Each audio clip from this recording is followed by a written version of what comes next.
This is Bloomberg Businessweek. Insight from the reporters and editors who bring you America's most trusted business magazine, plus global business, finance, and tech news. The Bloomberg Businessweek podcast with Carol Massar and Tim Stenovec from Bloomberg Radio.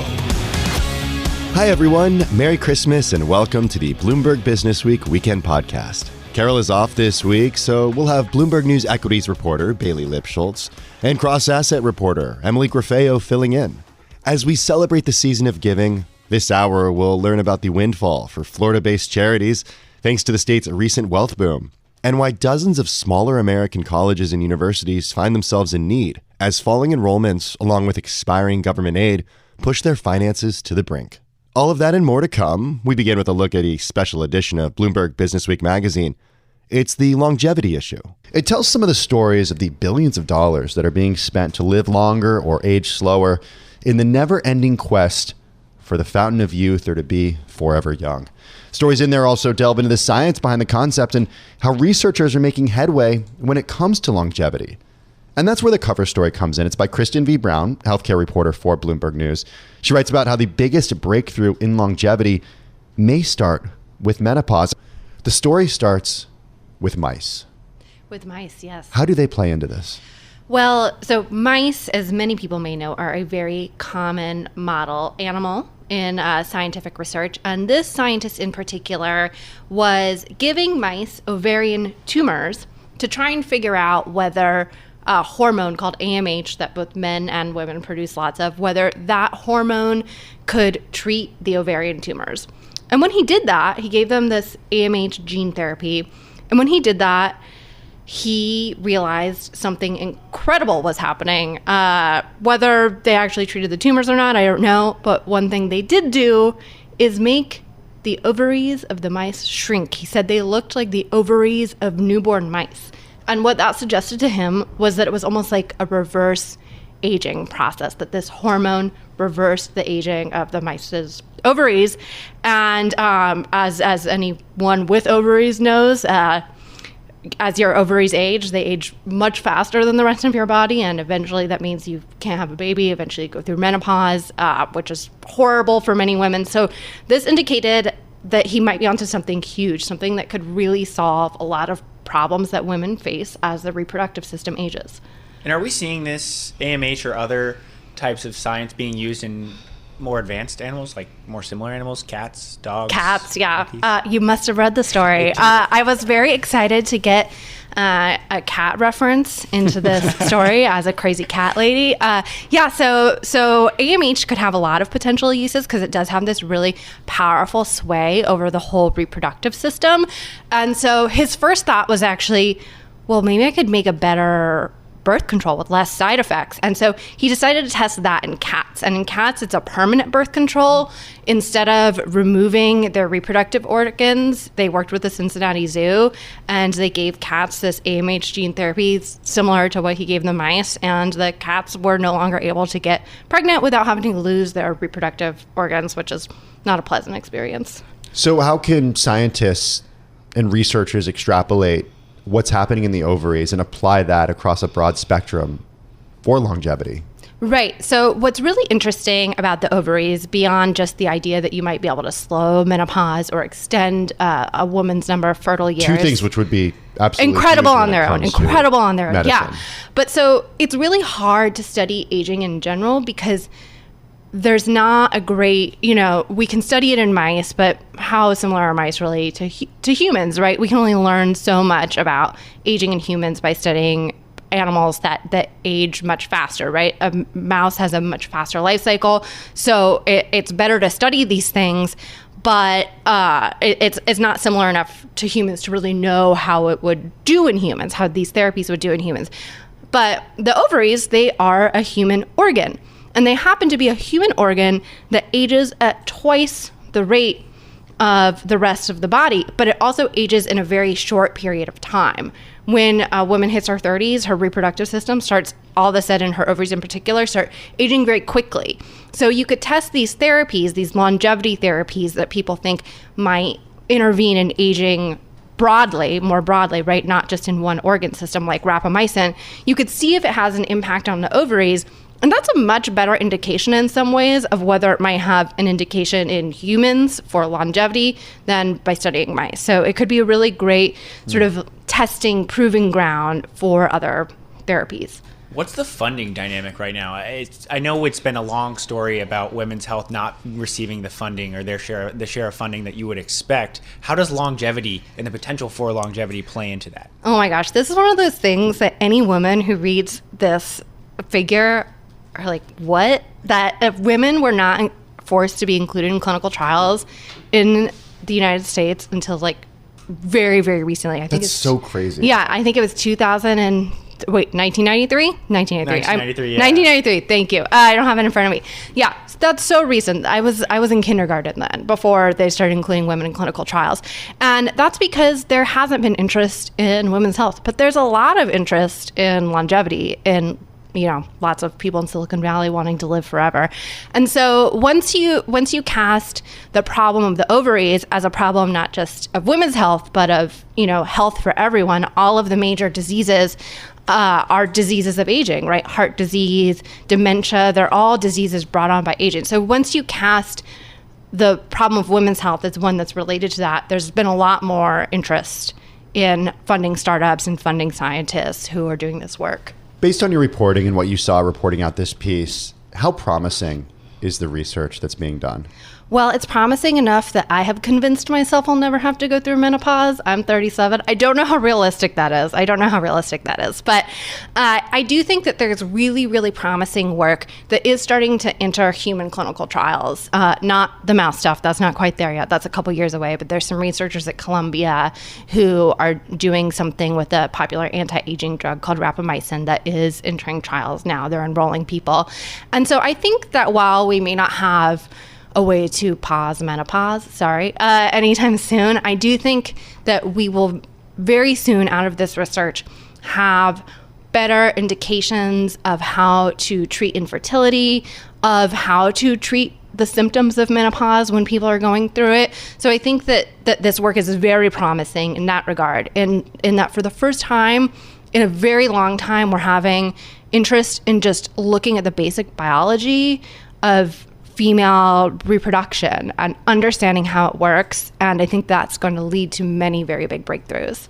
And Kristen, this may be a dumb question. In terms of a clinical trial, though, if you're treating cancer, you can at least compare a placebo versus someone who's on a drug and how much longer they live. How do you study the reproduction, like the women's reproduction, and whether these work or not? That's a good question. So in previous studies, they have looked at some of the signaling in the ovaries of women who are slightly older, right? Like 40s, late 30s versus younger women.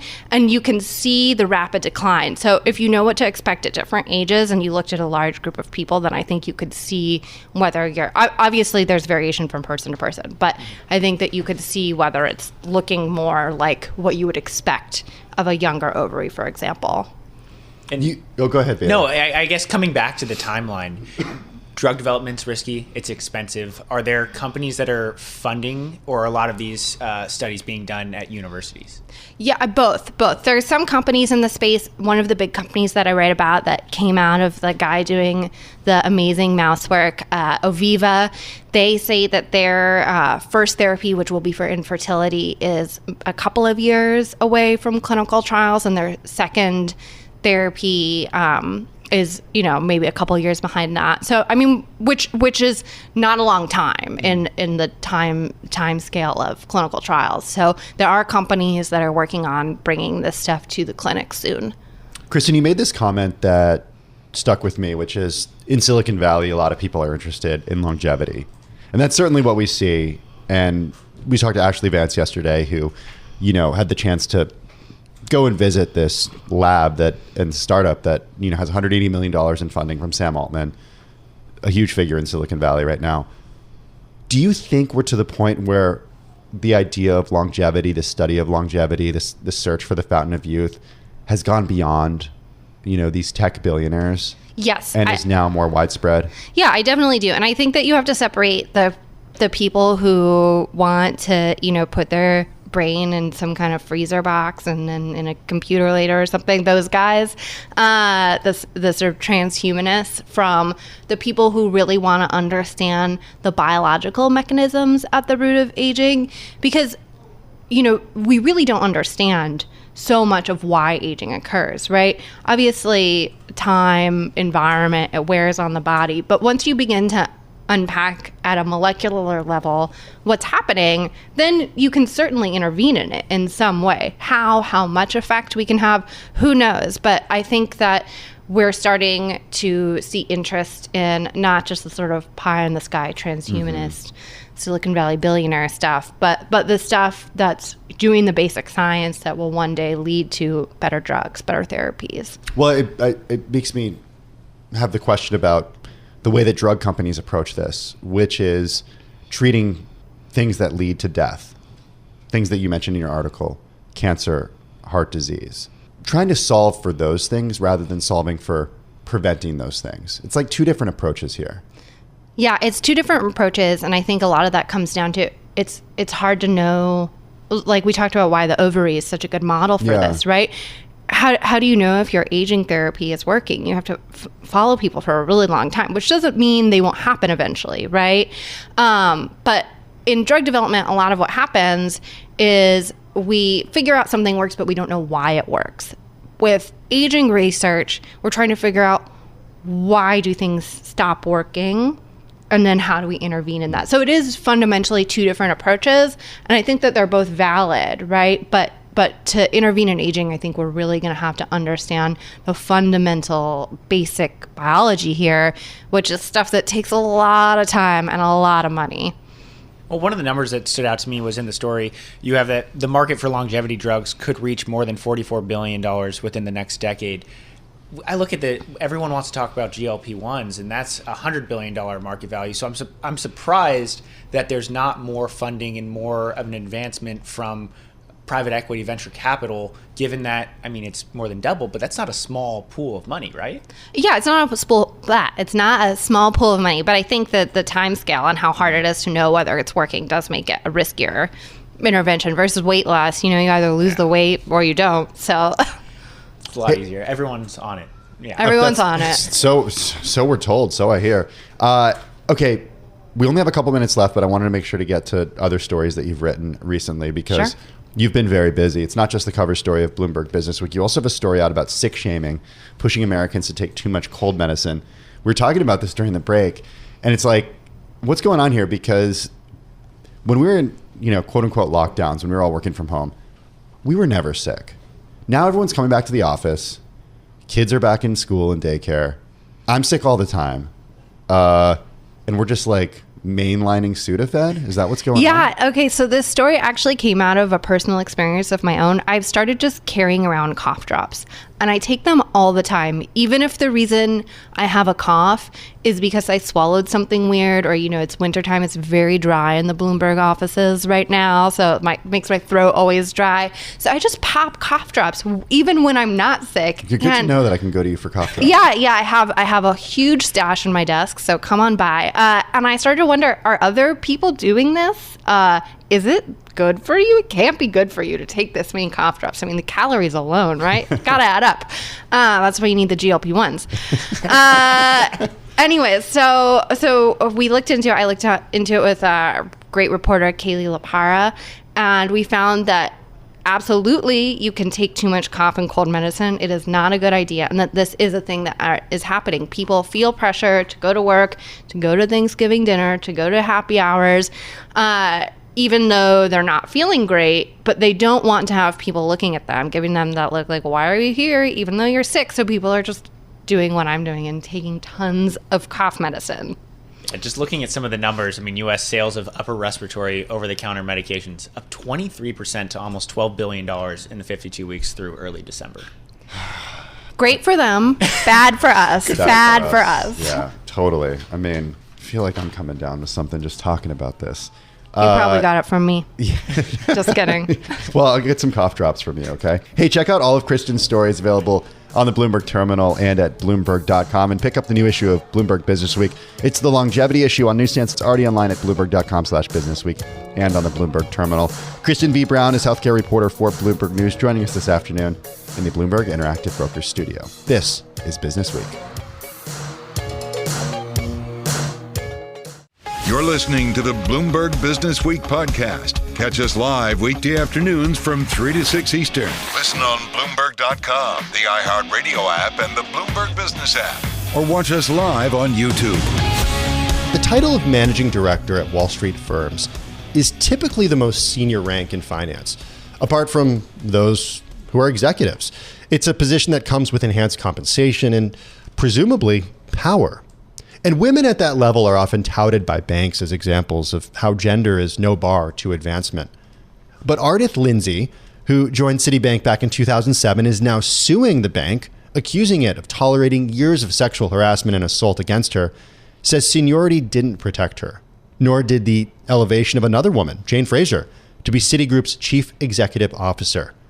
This is one of the most read stories on the Bloomberg Terminal. Paige Smith wrote it. She's consumer finance reporter at Bloomberg News, and she's here in the Bloomberg Interactive Brokers studio. Paige, good to see you. This is a really powerful and important story. Tell us who Ardith Lindsay is. Hey, folks. Thanks for having me. And this is a really important story, and Ardith sat down with me recently and told me sort of her side of the story, and we have poured over the complaint that she filed against Citi on November 20th. And as you sort of said, the one thing that really struck a number of folks who have heard her story is the fact that Ardith sort of rose through the ranks within Citi and was, reached that very, it's a significant achievement on Wall Street to have the title of managing director, and Ardith achieved that goal during her period and during her tenure and career at the bank. And she's not alone. She's not the first managing director to come forward with allegations of toxic workplace culture and harassment and just kind of horrific mistreatment across the board. She's joined by a number of other women who have come forward to tell their stories from places like Goldman Sachs and other Wall Street institutions as well. In the story, there are a few people quoted who said, "It gets worse." There was a subhead in your story, just "it gets worse." Can you talk about why that is and what these people that you interviewed actually said, that they're working at a firm, they're getting more and more senior, but they're women, and so somehow their experience at the firm is getting more unpleasant? Certainly. So one person that I interviewed for this story was Jamie Fiore Higgins. She's a former Goldman Sachs managing director. And in 2022, she actually wrote a book about her experience called Bully Market. Yeah, we had her on the program. Yeah, and it was a very, very compelling story. And, I interviewed her, and she had the chance to review Ardith's complaint and her allegations mentioned in the lawsuit against Citi. And, she said, based on her experience at Goldman Sachs, that as you sort of ascend that corporate ladder, if you will, the stakes get higher as you get higher, essentially, in the hierarchy. The compensation is much greater. There's more leverage. And as she said, banks sort of have the leverage to say, well, where else are you going to go that pays you this much? And, for women on Wall Street, it's there have been many claims and stories and allegations of this sort of so-called boys culture or a locker room culture on places like training room floors and places that have been historically occupied by men. And it's extremely challenging for women still in today's day and age to be promoted to managing directors. So you were able to speak with Ardith at length about this. You were able to look at the lawsuit and the allegations contained in the lawsuit. For its part, what did Citi say when you presented them with what you'd learned? So Citi referred us to a sort of a previous statement that they mentioned, but Citi did call one of the named individuals in Ardith's complaint. They did call the conduct deplorable, and they did have this time to review the allegations contained in Ardith's complaint. But, it was also interesting that after the fact, Citi came forward and actually issued a memo that essentially advised traders to, anyone within Citi actually, to come forward and sort of raise a flag if they see anything that along the lines of mistreatment or misconduct in the workplace. And she's right now on leave from Citi? Correct. So we don't know how this plays out, if she will actually return in her previous capacity to the firm. Indeed. And I think that it's also very important to note that these are allegations. This is a lawsuit that's been brought forward, and we have to sort of let the legal process proceed as it may. But it is worth noting that, just to step back here, there have been multiple lawsuits brought against other banks as well, not just Citigroup. Smith Barney settled for $150 million. That was the infamous 1990s Boom Boom Room lawsuit. But there have been many other instances describing workplace misconduct on Wall Street firms, within Wall Street firms. You mentioned Citi kind of telling employees they should raise a flag. What exactly does that mean? Raise a flag to other misconduct. Are the big banks actually doing anything else to try and combat this kind of workplace culture? I think that's a good question, and I think, frankly, it will be, at least in this manner, we'll have to sort of let the judge and review the case and sort of make a claim in that front. But there have been, to the bank's credit, there have been efforts made to boost representation at sort of all tiers of the firms. There have been efforts to promote more women in managing director classes. There have been also more diversity and inclusion efforts kind of throughout Wall Street. But in terms of these specific allegations, we'll have to see how they kind of play out over time.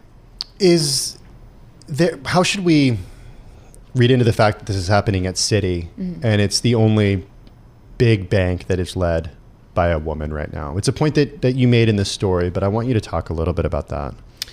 I will say that is a fact. There are a number of women occupying sort of the nearly the uppermost echelons of these banks, but not. And we just spoke to Hannah Levitt earlier, who talked about, JP Morgan, who could succeed Jamie Dimon. Excuse me.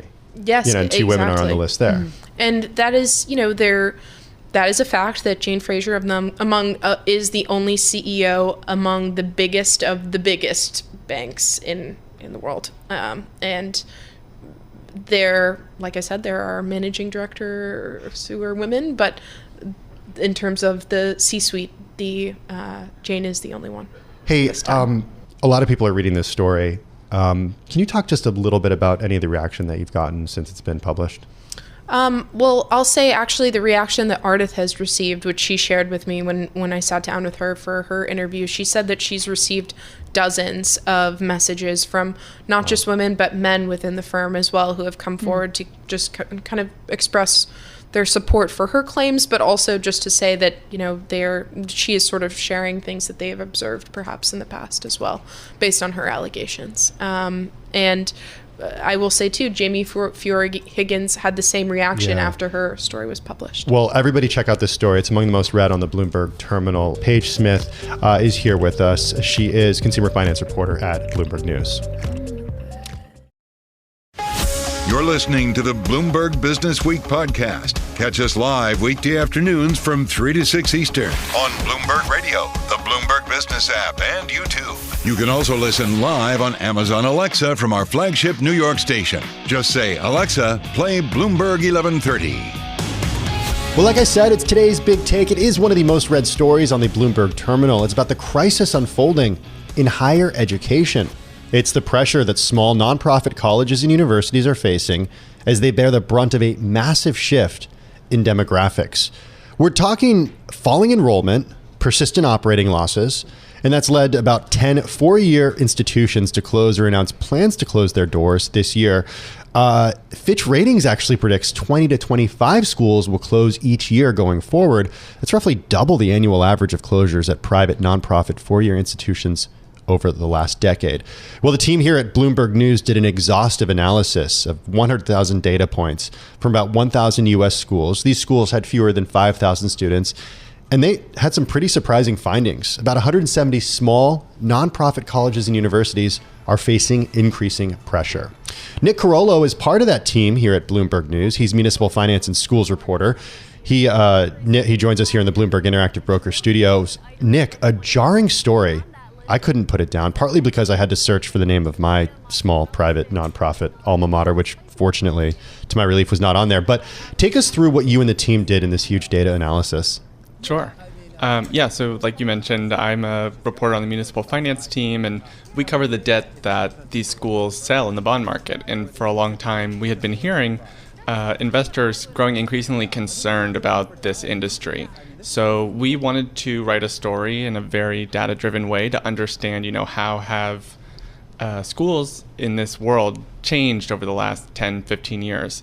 And the federal government has a very comprehensive database on schools called iPads. So we pulled as much data as we could that could be uniformly tracked over this whole universe, going back to at least 2008, a little bit further back.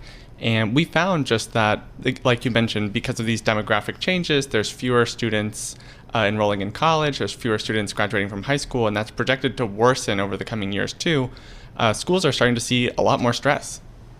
Can you talk about some of the examples of the signs of stress? What does it actually look like when a school is under stress, according to Bloomberg's analysis? Sure. So we wanted to create some metrics that could be uniformly tracked, and we consulted with 6 different experts to help us kind of create these metrics, and this is what we landed on. So a high acceptance rate, a school is accepting on average over 80% of its applicants. Wow. Over the last 3 years on average. And then similarly, a low yield. So you're giving out a lot of offers, but not a lot of students are accepting those offers and coming to campus. A pretty clear one is just consecutive enrollment declines. Your student body is shrinking year after year after year. And this one's a little more complicated, something called rising institutional aid, which is basically how much the school is discounting the tuition sticker price. And finally, we looked at the core operating losses.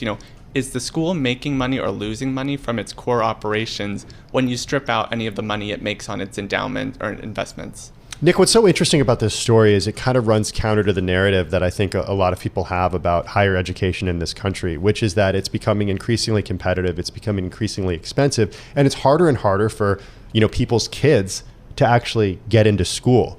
But not all colleges and universities are created equal here. So talk a little bit about sort of the differences in the types of schools that are under pressure right now. Sure. The way the experts think about this, and I think a lot of school leadership thinks about this, is there is a massive bifurcation happening in the higher education market. The absolute strongest schools, think, your name brand schools, your top 50, those are getting much stronger year after year. They have massive endowments, north of tens of billions of dollars. And some schools have issued 100-year bonds in that category. There's no reason for us to think that they're going anywhere anytime soon.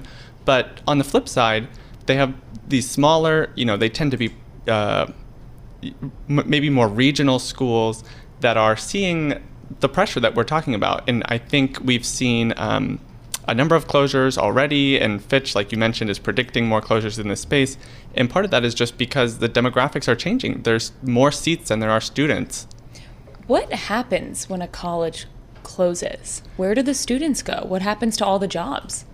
It can kind of be case by case. We've written some individual stories about this. One great example is Cazenovia College in New York. I have a friend who went there. We wrote about them, and the school had some debt outstanding, which makes it really complicated. If a school has an endowment, for instance, that can also be complicated. Where does that endowment go? Mm-hmm. In some cases, it has to go all the way up to the state attorney general to decide what to do with the money because donors gave that and earmarked it for a specific purpose. My understanding was that in Cazenovia, they were able to arrange some transfer agreements for students. Usually they get absorbed by nearby schools. The real estate often gets sold at auction or by some outside company, and the money will, depending on, if the school has debt, maybe we'll go back to pay some debt holders. But it's very complicated, and even some of the lawyers I talked to for this story talked about how closing a school is not an easy business. Nick, this story has serious economic implications as well. I remember when I was in school at my small college in central Maine, it's in a small town, but the economic effect that the school has on the town is just massive. It's one of the biggest employers there, along with the hospital. Students spend a lot of money. Their parents, when they come and visit, stay at the hotels there and eat at the restaurants in the town. What are the economic effects on a surrounding area when a college closes? They can be quite significant. I think, like you mentioned, hospitals and institutions of higher education are what are known as anchor institutions. You know, especially in rural places, they can often be the largest employer. You think about not only losing the faculty, but all the staff, the people who maintain the grounds, and this huge flow of students and their families that's coming to the town every year and spending money. If that goes away, that is a sizable economic hit to a region. In your reporting, you spoke to some students who attend colleges that are under stress. What were some takeaways from those conversations? Sure. I talked to, so one of the main schools in our story is a school called Rider University. I interviewed their president and quite a few students and faculty members, and they are definitely facing some stress. They hit about 4 flags in our study, and some students talked about this kind of chilling effect that happens on campus. Rider has seen some improvement lately, and I also want to be clear, like, schools are coming out of the pandemic. That was an extremely difficult period for them, but when students are going through this experience, it doesn't, I think it's hard on them. It's hard on this community. That's in part what schools are selling, is an experience in addition to an education. And if there's a possibility that your school may not be here in 10, 15 years, it's hard for you to really build that level of connection that I think schools really pride themselves on. And get excited about your school. Absolutely. Nick, in the last minute that we have with you, talk a little bit about the way the schools responded to the analysis here. And just to, emphasize, just because the school's on this list or you and the team identified it as being under pressure has no bearing or indication that it will actually close. Correct. It's almost impossible to predict a school closure based off of metrics like these. Like I mentioned, a big part of that is because of endowments. If a school has a big endowment, they're going to have a much easier time surviving a period of hardship than a school that doesn't. But we reached out to every school that had 3 or more flags, and we got a vast array of responses. Some schools made the case that, their acceptance is high by design. They're trying to be accessible to, low-income students, and that's why they're increasing their aid. But then on the flip side, there were some schools who totally agreed. I mean, they openly acknowledged that it's a very difficult landscape for small institutions, and they talked about some of the big changes that they're having to make. Well, it's a really, really powerful piece. I encourage everybody to check it out. There's a reason it's among the most read on the Bloomberg terminal. Nick Carollo, part of the team here at Bloomberg News, who wrote it, municipal finance and schools reporter at Bloomberg. You're listening to the Bloomberg Business Week podcast. Catch us live weekday afternoons from 3 to 6 Eastern. Listen on Bloomberg.com, the iHeartRadio app, and the Bloomberg Business App. Or watch us live on YouTube. Well, before finance professionals began flocking to West Palm Beach, the biggest gift that the city's Cox Science Center and Aquarium ever received was $900,000. Then in 2021, it set out to raise funds for a new building that's expected to cost $105 million. Ken Griffin, a name familiar with our audience, the billionaire founder of the Citadel financial empire, he moved there to Florida from Chicago last year. He gave $8 million. This is just one example of Florida's new donor class. Recently transplanted financial professionals are forging a new era of philanthropy across the Sunshine State. From Tampa to Miami and Sarasota to Boca Raton, affluent young people and families rooted in Wall Street careers have helped drive a boom in giving. Amanda Gordon writes all about Florida's recent giving boom. She's wealth team reporter for Bloomberg News, and she joins us not from Florida this afternoon, but here in the Bloomberg Interactive Brokers studio in New York. What's going on in Florida, Amanda? It is a saying for you give while you live and give where you live. So what I documented going around Miami, the west coast of Florida, in this West Palm Beach area, is that new people come in and they need to make a down payment for being a member of the community. And so they're reaching out. What they find in Florida that's so different from the places they came is that it's easy access. What do you mean easy access? Well, Florida is super happy to have people that have a culture of giving, that come from cities that have been built with philanthropy. It's literally, engraved on the walls of museums and libraries, that strong tradition. And in a younger state, that's always had a more transient population and an older population that had done their giving already. Now they're looking to build a culture that's just as vital in the prime of your life for refashioning the community to their needs and interests. Yeah, you quoted somebody in the story, and I'm not going to get the quote exactly right because I don't have it in front of me, but who basically said if you wanted to have the impact that people are having here in Florida, you'd have to, in New York, for example, you'd have to take a time machine, go back in time, and add a few zeros to it. Exactly. And it's true that Ken Griffin gave $8 million, which seems like a lot compared to $900,000, but he's given several bigger gifts of $25 million, and he's probably at over $100 million so far in Florida. But there is this sense that people talk about it in this way. We can have more of an impact with our giving. There's less clutter, there's less bureaucracy, there's less of a weight to get onto the board. And they love, the freedom that they're finding there to parrot some of the DeSantis rhetoric. I was going to say, Florida and freedom. That sounds like you've been watching some of those debates over the last few months. So what are the causes that the Wall Street class are finding in Florida, and are they different at all than the causes they supported in Chicago, in New York, in San Francisco, for example, for Orlando Bravo, for example? Well, Orlando Bravo is an interesting case. So he said to me he didn't know anyone in Miami when he picked it. Meaning like when he picked it to move there? When he picked it to move there. Whereas Ken Griffin had time as a child going through school there. He went to high school in Boca Raton. So he talked about how people were just so welcoming, and he really envisions Miami as a meeting place for tech and finance, which is kind of what his firm does. So he's taking a program that he knows from San Francisco and has funded and opening up a branch in Miami. That's about, some of the issues are national issues: science education, access to higher education.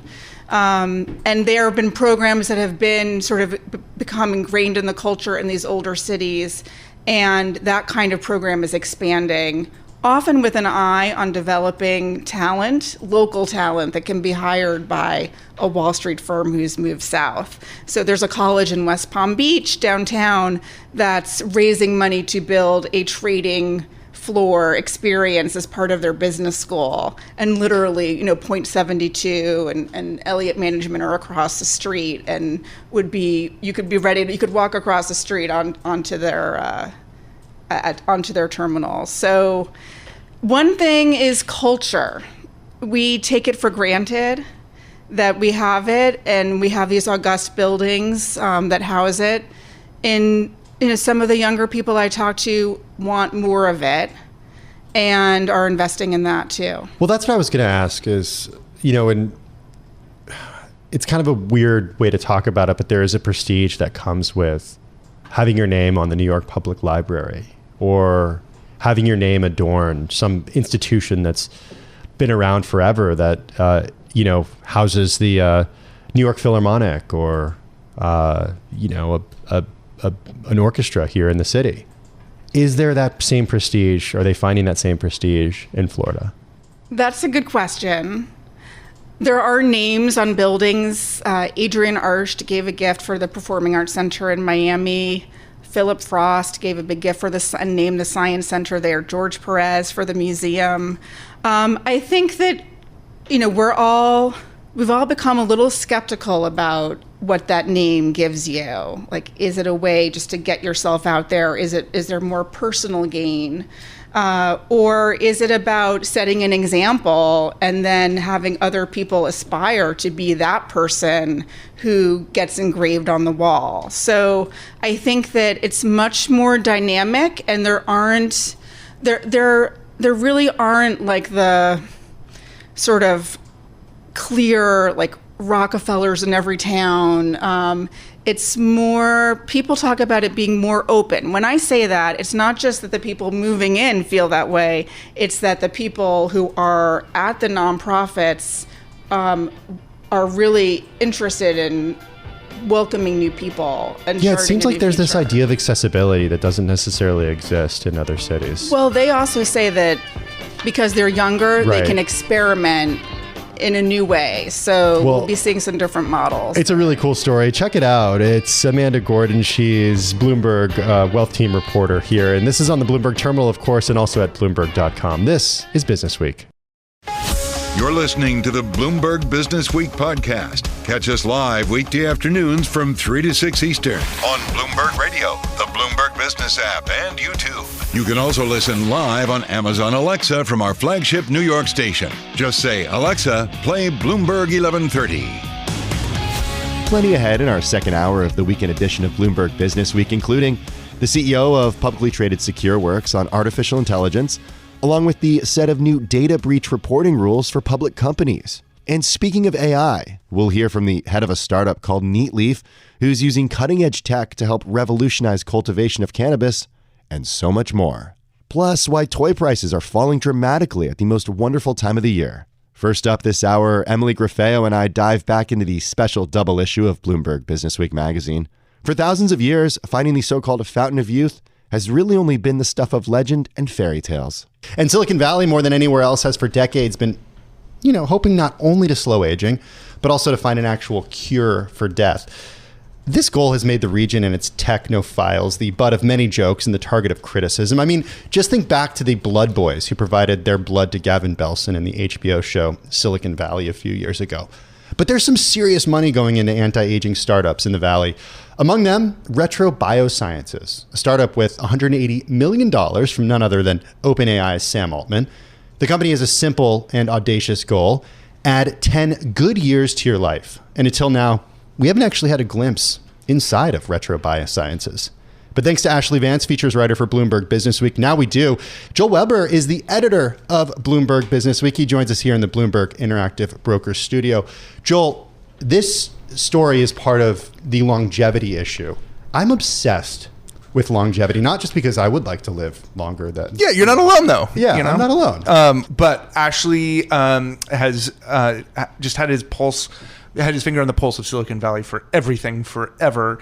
And what we appreciated was that Silicon Valley is obsessed with this puzzle of how do we live longer? How do we live better as we age? There's some very interesting individuals who have novel approaches to that. There's also just like people who have a lot of money and are willing to throw it at the problem and see where that ends up. So we started talking about this issue kind of earlier in the year, and we just started to try and figure out the stories that we wanted to do. And this began as like an open invite to Ashley. There are a number of labs obsessed with longevity. Ashley, tell us about the one that we decided to feature. Yeah, well, thank you guys for all the kind words.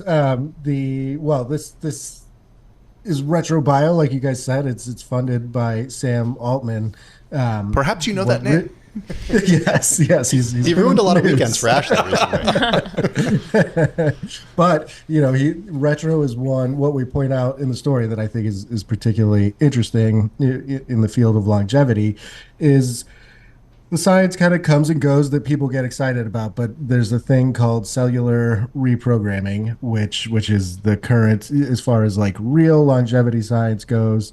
It's sort of what people are most excited about. Retro is one of a handful of companies that have received hundreds of millions, in some cases billions of dollars to further this technology. And it's basically about taking the cells in your body, hitting them with proteins or small molecules, and taking the cells back to a younger, healthier state. It's stuff that we know we can do in animals, and now we're trying to find out if we can do this safely in humans. And Retro is one of these companies going after this. What does that actually look like, and how much money do you need to do this? Because there are labs, longevity centers, who have a lot more money than what Retro's actually has, even though they have a lot of money too. Yeah, I mean they have $180 million. They're weird because they're chasing 5 different types of longevity technology at the same time. The table stakes here appear to be at least $100 million. There's a company called Altos Labs that's backed by Jeff Bezos and Yuri Milner. They have $3 billion, and so there's something of a race going on where, again, we've for about 15 years, maybe even a little more, we've done all these experiments on animals where you essentially take one of their old cells. You can take a skin cell off of a mouse and you can revert that all the way back to a stem cell, kind of that blank slate where all life begins, and then advance it again and create a whole new animal. In this case, we want to take something like a liver cell that has its identity as a liver cell, and we want to reverse it, but not to that blank slate. We want to just reverse it back to a healthier liver cell. And this is sort of the trick that everyone's trying to figure out. Emily, you're going to have to pick a horse. $180 million with Sam Altman, $3 billion with Jeff Bezos. Go. Which one do you pick? I'm going to go with Bezos. Oh, okay. Well, that was the wrong answer, but... oh, no. I just picked the more money, honestly. Yeah. It might be right. It might be right. Well, who knows, right? But, okay, so walk us through this partial cell reprogramming, Ashley, and what does that actually mean? Because that's the thing about longevity, you start like getting into the space and all of a sudden there's this whole other world of vocabulary that no one's ever familiar with. So what does that actually mean, and can I do it now? Yeah, okay, I'm going to nerd out on everyone for a second, but around 2006, a Japanese researcher, a doctor named Yamanaka, he discovered that there were these, they call them transcription factors. They're basically proteins. They're present in our body. We have between 1,500 and 2,000 transcription factors in our body that perform various functions. But he discovered you could take a cell from a mouse and hit it with these 4 transcription factors that sort of turned on some of the genes that are present in our youngest state when we're closest to a stem cell. And those cells would, in fact, start reverting back to their stem cell state. And so at the beginning, people just thought, oh, this is interesting. Stem cells were very controversial. You had to, harvest them from embryos. And this was now a way to manufacture stem cells artificially. And then in 2016, another researcher named Alex Ocampo, he was the one who discovered in mice, again, that if you finessed this process just right and you didn't turn these genes on all the time, you just turned them on for a couple of days, that the mice suddenly started living 30% longer than all of their peers. And this is when the longevity field got excited about this technology. Tell us about the founder, Joe Betts-LaCroix. I think I'm saying that. Yeah. He's a character and a half. He grew up in Oregon with these kind of counterculture parents during the 60s. He's got a very unconventional background. He had a D average in high school and then somehow got into Harvard, from what he says. It was a very creative essay and transfer application from a community college. And he's had this interesting career. He's been a serial entrepreneur in Silicon Valley. He's been an angel investor tied to Y Combinator, and he's done a number of startups over the years. Some of the older people listening will remember OQO. They made this tiny computer that caught everyone's attention around the 2000s, and he was basically, he's an autodidact who is not a trained biologist or anything like it, but he got interested in the longevity field and learned all of this science and then put this team together. The thing that stands out about Retro is that it's a very unconventional biotech firm. All their mice live in these shipping containers that Joe and a handful of people built by hand inside of this retail building. This is not like your standard laboratory, and they built the whole air filtration system, the HVAC system, everything by hand. Hey, Ashley, you've done a good portion of reporting this year, and gosh, even last year, on folks who are looking into anti-aging, folks who are trying to reverse aging, folks who are trying to add good years to life. Brian Johnson's documenting this on Twitter now quite a bit. Based on your reporting and I'm just curious if you think, like, within our lifetimes, we are actually going to be able to take advantage of this type of technology.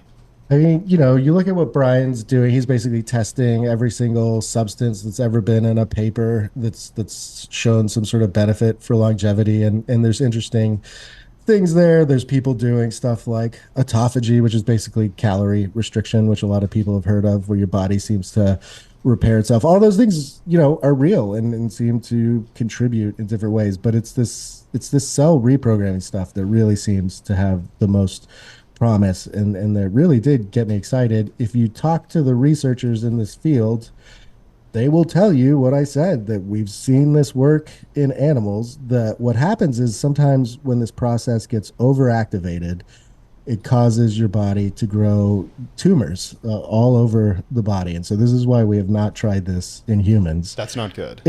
That's not good. If we can figure this out, it's a huge if, but if we can figure this out, and all these scientists really think this is like an engineering problem, they think the science is solved.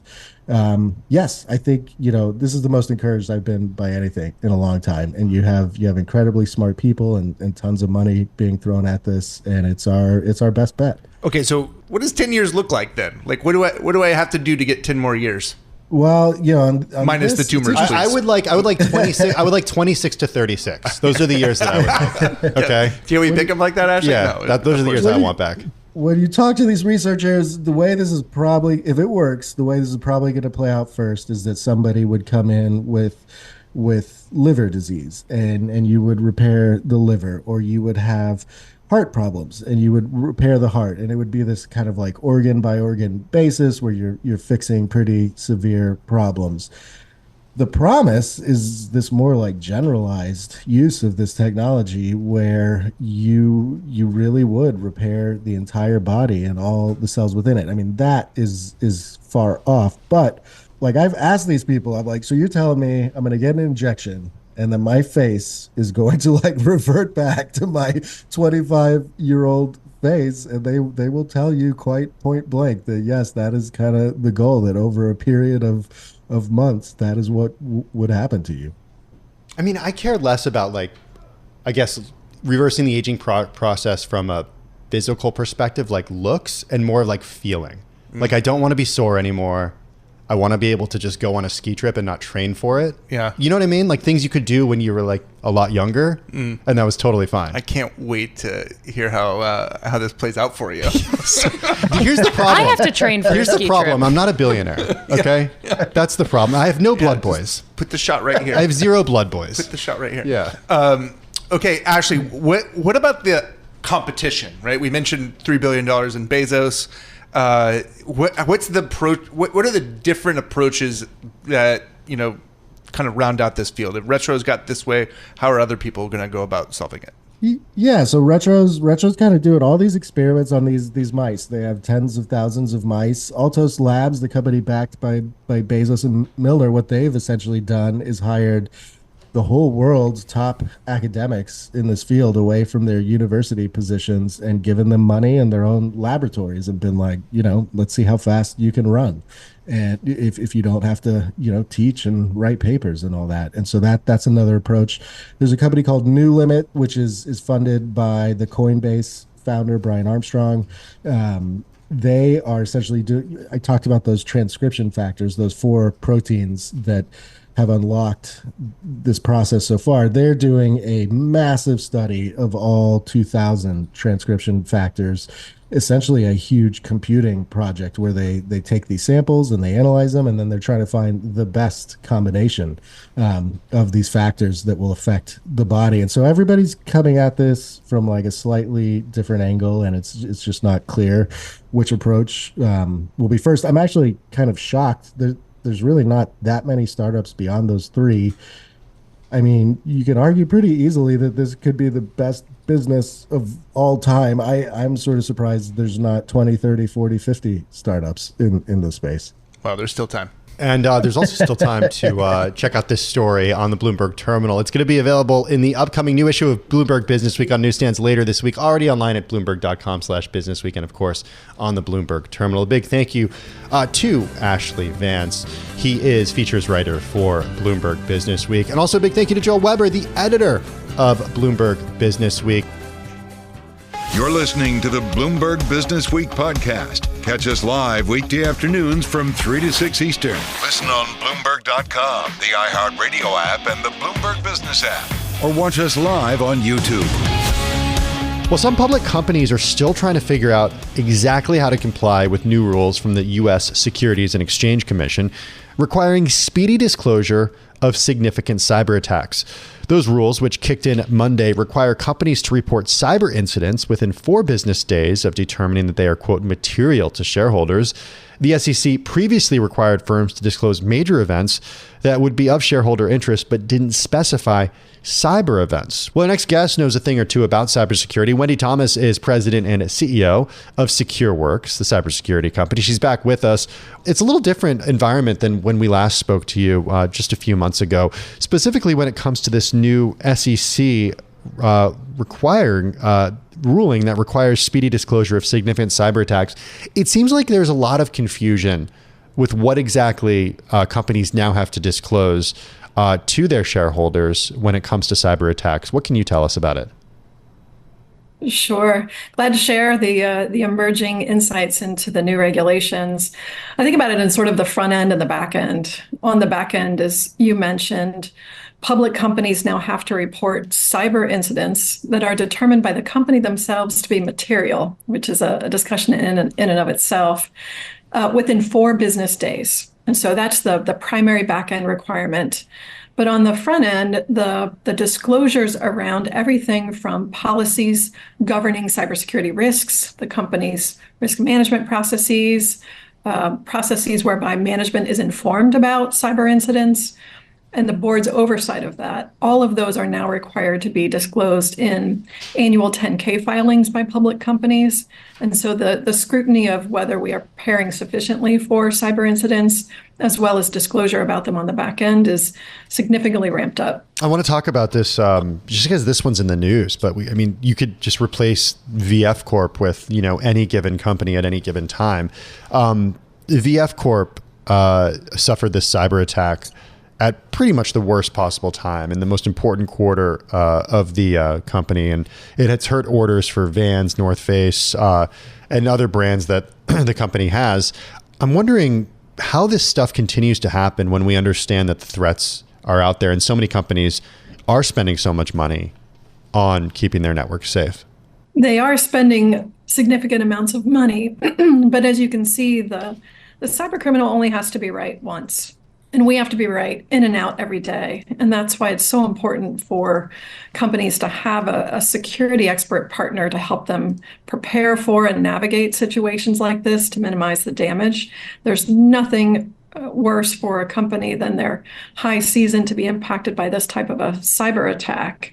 And to be frank, the reason these regulations are in place is that when things like this hit the headlines, regulators feel impelled to incent companies to protect themselves proactively, and then to be straightforward with shareholders or investors around what may be impacting their business in terms of its operations or financial performance. And this is a case in point of why we see new regulations coming out around this. In your opinion, do the regulations go far enough? The regulations, I think, are a good first step in many ways, and I have no doubt we'll continue to see them evolve like many other new forms of rulemaking over the years.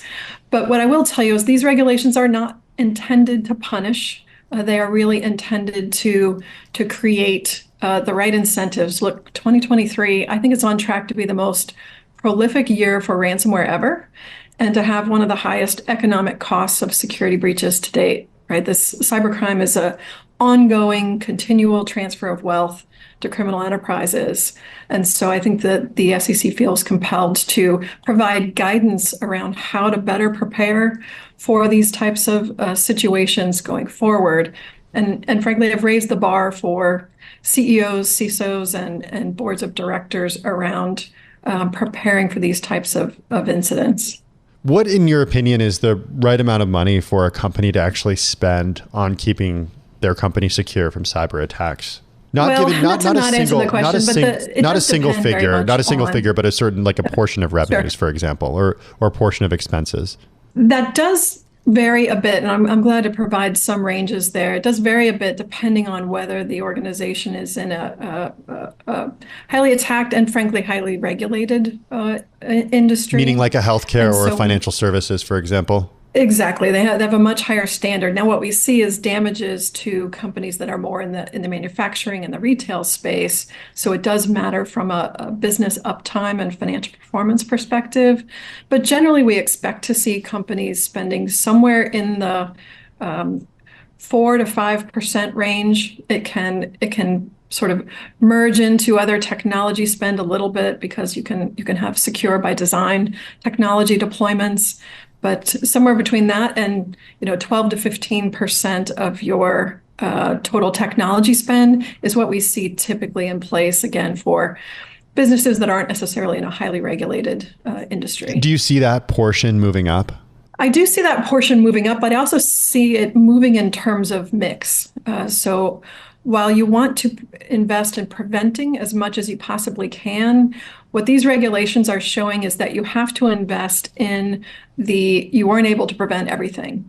So you absolutely have to be able to detect quickly, because with these regulations, the ability to assess the impact of an incident in terms of what it's going to do to your business operations and the financial outcomes of that, you absolutely cannot do that with humans alone. It requires technology investments and investments in awareness and preparation of your team. So I do think that the mix is going to shift quite a bit towards the detection and preparation aspect of this. Wendy, we've talked a lot about AI in the context of making companies more productive and being able to be more efficient. We've talked about it too in the concept of people being worried about AI, sort of like the way that Elon Musk is concerned about AGI.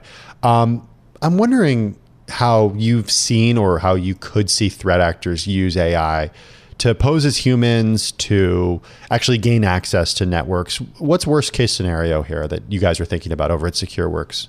Sure. As we've talked about before, the power and the peril of AI is very real for cybersecurity.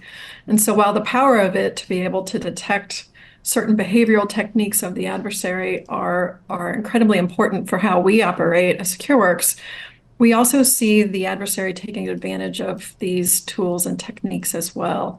And I think the most near-term one that we have seen and increasingly concerns us in terms of its accelerated use is around deepfakes, with the ability to impersonate a CEO, not just in an email, but in a video, and to do that at scale with large language models like ChatGPT. It just has put a pace of deployment and a fidelity of believability in what they're using to deceive. It's just taken it to another level. And that's the primary area where we're focused on. The ability to detect. Yeah, one hard thing is, you have to remain so vigilant regardless of who's, in your organization, from person with access to certain systems versus just a person whose password or login credentials could be compromised. Wendy, we love it when you join us. Wendy Thomas is President and Chief Executive Officer of SecureWorks, back with us on Zoom from Atlanta, Georgia.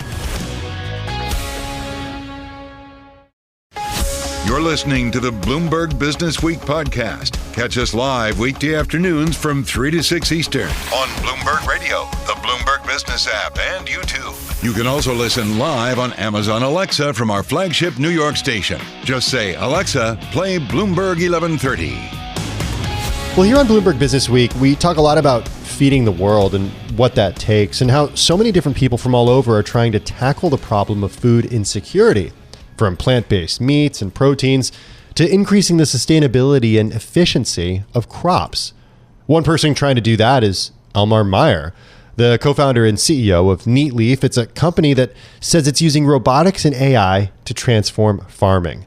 Elmar Meyer joins us on Zoom from Santa Cruz, California. It's good to have you on Bloomberg Businessweek.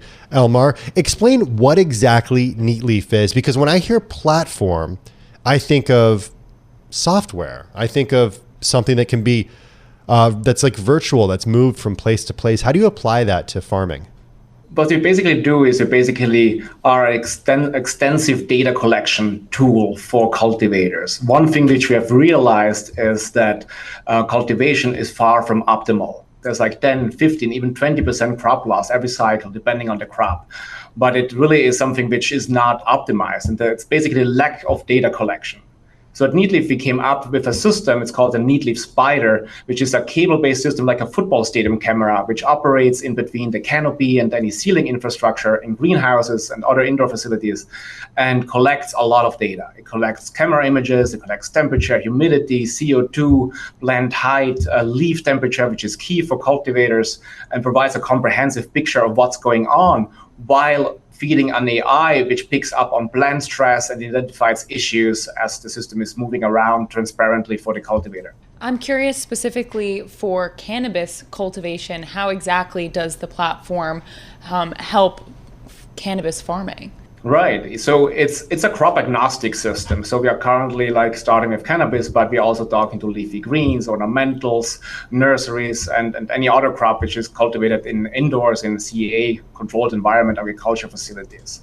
So for cannabis, we basically capture all these environmental factors throughout this environment to provide a consistent understanding of the microclimates, how the environment changes throughout the day, throughout the night, throughout the full growth cycle.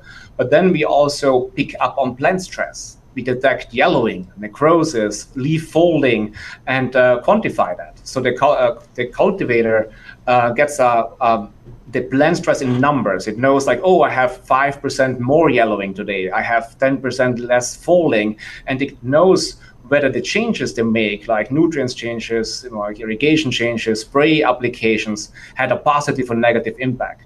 We also measure the actual crop itself, like the buds for cannabis. We detect the sizes, we count them, and so you can forecast the yield. You know that whether a certain microclimate resulted in a specific, yield increase, and the other one was suffering, and you get a better understanding what's happening and how to optimize your cultivation, making it more sustainable, making it more efficient. But we do know that it's not just for cannabis, and I know that you're focused on cannabis right now, but you can apply this to any indoor farming, right? Oh, totally. It's not limited to cannabis at all. It's crop agnostic, as I said. And the whole idea is really like with any technology development, you start with the highest margin crop first. And that's cannabis right now. And that's cannabis. Yeah, cannabis has the highest margins right now. It's like Tesla also started with the Roadster, not with the Model 3. And you develop your technology and you make it more applicable for crops with smaller margins, and it's totally possible. Like this cable-based technology really leans itself to a large application in large cultivation environments, like a large base of crops. And why can't you do this outdoors? Why is this only for indoor farming right now? That's a really good question. So as we capture this data, we capture the understanding how to optimize these environments. Now, indoors in controlled environment, agriculture environments, you can control these parameters. You can actually leverage all this knowledge and put it to the best use. However, it's not limited. You can imagine putting 4 poles outside of a vineyard and operate the same system outdoors and capture the same information. You might not be able to change everything, but you are still able to understand the correlations and how to optimize depending on what parameters you can change and whatnot. How does AI work here? Because this is a huge buzzword of 2023, artificial intelligence. It seems like every business in every industry is saying that they're leveraging AI to increase their scale or increase their efficiency. So can you talk a little bit more exactly about the artificial intelligence aspect? Oh, totally. Yeah. So cultivation is a huge black box. My background is not cultivation or plant science, but learning about it space, I got so much respect for cultivators who have to navigate all these different parameters and factors which are correlated. You have to change, if you change one parameter, you have to change all the other parameters as well. And that's really the challenge there. And that's where we have seen that AI and machine learning really outperforms human and captures these correlations, understands them, and knows how to optimize the space to really navigate it. It's probably one of the reasons why we don't see so much adoption in cultivation, is because farmers know if they introduce a change, if they change the way how they cultivate, they have to relearn everything. And it's only that many iterations you can do in a lifetime of a cultivator. I'm wondering if you can give us some numbers that show how much it increases yield, how much it increases efficiency. If people who use the platform, growers who use the platform, like what are the results that they get? So we are still trying to capture a solid baseline around like what these numbers are. We have seen runs where we perform 10% better, runs where we perform 20% better, even like one run where we were like 70% better. But like again, I wouldn't say that these are like the numbers as a baseline. It's like single examples and statistically not really like significant to say. But we are still capturing it. It just requires a lot of data for us to come up with a statistically significant number as a baseline for what we can do with the system. What we have been doing has been like calling out issues earlier, like way earlier than a human can basically pick them up. In a regular cultivation environment, a cultivator has to watch 15,000 plants, like depending on the crop again, like in cannabis, like 15,000 plants per person. Obviously, that's not possible. Our system can keep an eye on each plant, basically on each leaf, multiple times a day, like constantly, and basically capture what happens, what are the changes, and pick them up as early as possible before you can potentially even see them. We are using technology which goes beyond the human eye. And that's obviously a huge win. Now, the reason why the baseline is challenging is it's hard to say like what would have happened if we would not have called that out. It's hard to. We only go down one path in time, and so it's difficult to compare it. But capturing more data, it will allow us to generalize it and create these numbers, which will are statistically significant. To say. So you co-founded Neatleaf in 2020. What drew you to this space? Indoor farming, because I know that you worked at Lucid Motors, the Moonshot Factory. Why pivot to farming? That's a really good question. I originally come from the countryside, like the Italian Alps, and I spent my summers on my auntie's farm. So I have like some emotional ties to cultivation. And then I live here now in Santa Cruz for many, many years. And I started talking to cultivators, and everyone kept talking about data-driven cultivation. And that's the new agricultural revolution. We have to change the way how we cultivate. But then when I looked at their greenhouses, I saw these dangling sensors from the ceiling which capture temperature and humidity. And, I spent my whole career in sensor fusion, sensor understanding, machine learning. And I really understood, I know what's possible, but I knew that these single sensors are not going to capture it. It's not going to be able to provide this revolution which everyone kept talking about. And I looked at how cultivators operate in that space, and they go around and they look at each plant. They use the visual cues. They learn the language of the plants, how the plant expresses stress and signals other and pests and issues. And I know that it's also possible with AI and cameras. And that's why I was like, well, we just need a camera which allows us to move around the plant in a way how a cultivator does, so that we can learn models to pick up on this language, on these signals, and automate that process. It's really, really cool stuff, and we really appreciate you taking the time and joining us this afternoon. That's Elmar Meyer joining us on Zoom from Santa Cruz, California, the co-founder and CEO of Neatleaf, the company that uses robotics and AI to help farmers. You're listening to the Bloomberg Businessweek podcast. Catch us live weekday afternoons from 3 to 6 Eastern. Listen on Bloomberg.com, the iHeartRadio app, and the Bloomberg Business App. Or watch us live on YouTube. Well, Bailey, something weird is happening to toy prices. They're actually falling this holiday season. I don't know if you saw this story from Bloomberg News yesterday. Did you see this? I saw it, but I'm not buying toys. Are you buying toys? I know. Yeah. Santa Claus has got to go shopping somewhere, okay? Reported yesterday, Bloomberg News here reporting yesterday that toy makers are actually slashing prices, with toy promotions during the holiday season expected to peak at 35%. Okay, that's just toys. It's certainly a unique retail segment, and one that saw a huge shift during the pandemic. So what about other types of retail? Well, we've got a great guest to talk all things retail as we do get through the holiday season. Nicole Larson is National Research Manager for Retail Services at Colliers. She's on the retail team there, manages a portfolio of over 2 billion square feet in the U.S. They got storefronts, malls, grocery stores, restaurants, and more. Nicole joining us this afternoon on Zoom from Fort Lauderdale, Florida. Nicole, how are you? Good. How are you guys? I'm excited to talk all things retail with you. Well, what are you seeing right now? I mean, you guys have incredible real-time data that shows who's shopping where, who's eating where, and who's spending money where. What does the environment look like? I mean, first of all, let's start off with the holiday shopping season has really been off to a great start. I mean, obviously consumers are, remaining pretty cautious and selective about what they're buying. They're focusing their purchasing power more on their needs rather than their wants. They're not buying on impulse, and they're really not splurging on products that don't wow them. So we actually saw nearly 60% of consumers said that they bought less on impulse this Black Friday than they did last year. But also about 40% of consumers thought that retailers were more generous this year with their discounts than they were last year. So that goes to your point of toy prices as well. Nicole, one thing that has definitely been top of mind for me has been this kind of rush of buy now, pay later. I thought you were going to say buying toys. I don't. No. I don't. No one to buy toys. I don't have anyone to buy toys for. Okay. So you can buy toys for my kids. Yeah, exactly. Okay. It'll be a Christmas surprise. That sounds good. A Christmas miracle. Oh. A Christmas miracle brought to you by Bailey Lipschultz. Nicole, so we saw a firm with a partnership with Walmart to drive further volume. How does buy now, pay later play into the retail landscape?